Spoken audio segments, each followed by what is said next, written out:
Nenuța, că vii. Rudi, cum e? Vorbește? Nu, de când s-a speriat, nu. Ai intrat acasă și n-ai de ce să-ți mai fie frică. Nu știu de ce te-ai întors.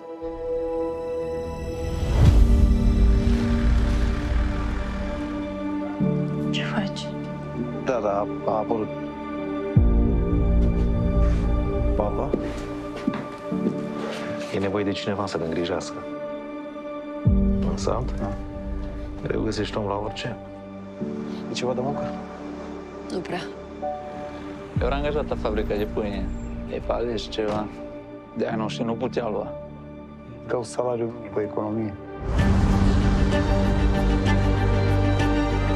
De ce se angajează străini pe locurile noastre de muncă? E normal așa ceva? Szorgalmas, családszerető emberek, jól dolgoznak. De az emberek már nem akarnak olyan kenyeret venni, amihez ők hozzáérnek. Să nu te apropii niciodată de animale sălbatice, neînarmat. Nu mai trebuie ceva ca să supraviețuiești. Trebuie să știi să te bați.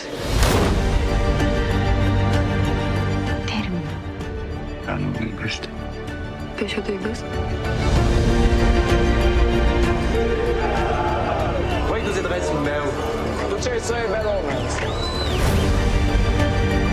Papa, ne găsi mult. Părul Rudi. Nu știu, nu găsiți nicăieri.